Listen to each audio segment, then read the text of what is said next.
क्या आप जानते हैं कि पेट की 80% बीमारियों की वजह सिर्फ ये नहीं कि आप क्या खाते हैं, बल्कि ये भी है कि आप कब और कैसे खाते हैं। लंच करने के 1 से 2 घंटे बाद ही कुछ ना कुछ स्नैक्स या बिस्किट खाते या चबाते रहने की जो आदत है, इसे मंचिंग कहा जाता है।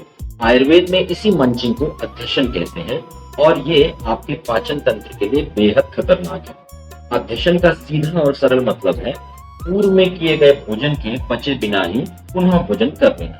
अष्टांग हृदय और चरक संहिता जैसे ग्रंथों में स्पष्ट लिखा है कि जब पहला खाना आमाशय या स्टमक में पच रहा हो और आप ऊपर से नया भोजन डाल देते हैं तो पाचकाग्नि या डाइजेस्टिव फायर कमजोर हो जाती है। इसे कुछ ऐसे समझिए कि जैसे उबलती हुई दाल में आप बार बार ठंडी दाल या कच्चा अनाज मिलाते रहें। इससे ना तो पहली दाल पकेगी और ना ही दूसरी। जब खाना पचने के बजाय पेट में रुकता है तो वो सड़न उत्पन्न करता है।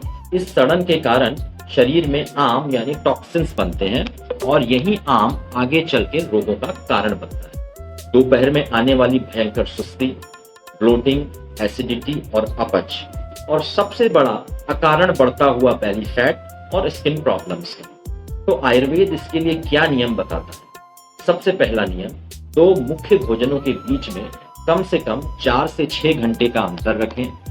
दूसरा नियम, जब तक आप पहले खाया हुआ भोजन पूरी तरह से पचा ना लें तब तक दूसरा भोजन ना करें। स्वयं को व्यस्त रखें। अगर बीच में क्रेविंग हो तो केवल 1 ग्लास पानी या ग्रीन टी पिएं, क्योंकि ये भूख नहीं, सिर्फ आपकी बोरियत है। याद रखिए, आपकी जठराग्नि ही आपकी सेहत की चाबी है। इसे बिना भूख के भोजन डालकर मत बुझाइए। और अगर ये जानकारी आपको अच्छी लगी तो इसे अपने उन दोस्तों के साथ जरूर शेयर करें जिन्हें बार बार मंचिंग करने की आदत है। स्वास्थ्य से जुड़े ऐसे ही आयुर्वेदिक नियमों के लिए फॉलो और सब्सक्राइब करें।